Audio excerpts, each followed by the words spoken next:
Oke, assalamualaikum. Jumpa lagi masih di Teknik Belimbing. Kali ini saya ada pekerjaan untuk perbaikan AC standing floor merek Honshu, kapasitas 5 PK ini ya. Jadi ini ada trouble, yaitu keluar kode error E5. Nah, ini nanti saya akan coba untuk mempelajari kode error ini. Untuk kode error E5 ini kalau kita lihat dari keterangan, memang ada kerusakan di bagian outdoor. Jadi di bagian outdoor ini dia menggunakan kabel komunikasi yang dari indoor. Ini kalau kita lihat di modul indoor ini ada dituliskan O Protect. Nah, ini. Jadi yang menuju ke outdoor ini ada dua kabel komunikasi ya. Kemudian ada dua kabel untuk powernya, ini LN. Untuk komunikasi ini bisa pakai serabut kayak gini, dan isinya dua, yaitu yang kabel satunya untuk kompresor, ini di sini ada tertera, ada tertulis kom. Kemudian yang satunya O Protect. Jadi yang mengeluarkan kode E5 itu kabel yang O Protect ini. Nah, ini tadi setelah saya cek, ternyata kerusakan itu di bagian soketnya ini. Jadi soket ini menghubungkan antara modul indoor ini menuju ke modul outdoor, yang tentunya ini ada kerusakan di dalamnya, sudah aus ya ini. Nah, ini kalau kita sambungkan ke sini, kita tempelkan aja, maka kodenya sudah hilang. Kalau kita lepas, nah dia muncul lagi. Itulah kode E5. Jadi yang di outdoor ini, kalau kita lihat di wiring diagramnya, untuk wiring diagram ini dia ditunjukkan dengan kabel ini. Dua kabel ini, yang satunya untuk ke kontaktor, dia kontaktor ini ya. Ini untuk menjalankan kompresor, sedangkan yang satunya O Protect tadi dia menuju ke modul ini. Jadi ini modul trifas atau fast failure.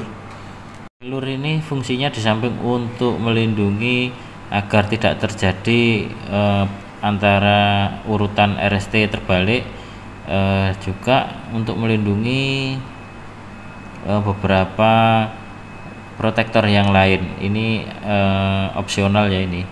Jadi,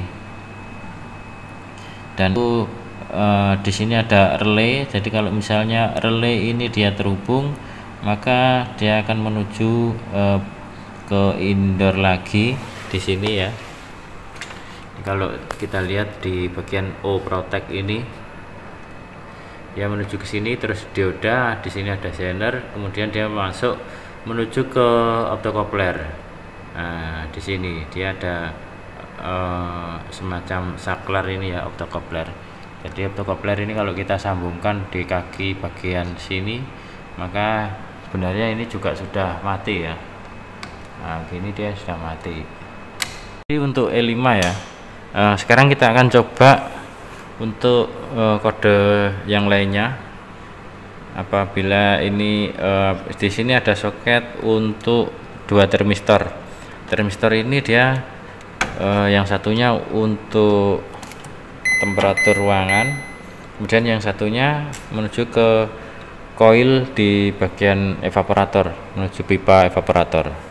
Nah, ini kalau kita cabut, maka di sini keluar kode error E2 dan E1.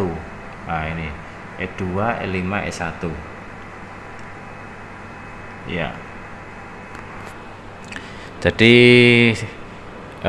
kita coba kita lepas ini ya, untuk memastikan E1 itu yang mana. Pastikan ya. Jadi ini salah satu kabel dari termistor saya lepas. Ini yang termistor untuk koil ya. Jadi dia menuju ke pipa evaporator, dan ini saya lepas, maka dia akan keluar kode E2. Nah, jadi ini coba ini saya pasang, maka E2 akan mati. Wah, oke. Kemudian untuk yang satunya, oke, ini sudah saya lepas yang termistor yang untuk temperatur ruangan, sensor temperatur ruangan ini ya. Nah, ini kalau dilepas maka dia akan keluar kode E1. Nah, ini jadi dapat disimpulkan bahwa E1 itu dia untuk kode kerusakan di bagian ini apa, termistor temperatur ruangan. Kemudian E2 itu untuk koil. Jadi untuk koil ini ada dua kemungkinan. Kemungkinan pertama mungkin bisa rusak di termistornya, atau mungkin ada trouble memang di bagian evaporator itu dia membeku atau tidak ada pendinginan. Jadi memang fungsi termistor yang berada di koil atau di nempel di pipa evaporator itu untuk melindungi supaya kompresor tidak overheat saat mungkin freonnya berkurang atau ada kerusakan yang lainnya yang mengakibatkan tidak normalnya. Untuk modelnya order ini HSF 455 ya. Nah, ini tadi yang dari indoor, kabel komunikasi yang dari indoor, ini satunya yang tadi menuju ke kontaktor dan satunya lagi menuju ke fast failure tadi. Oke, saya kira itu saja, cukup sekian, semoga bermanfaat dan mohon koreksi kalau ada salah. Terima kasih. Assalamualaikum.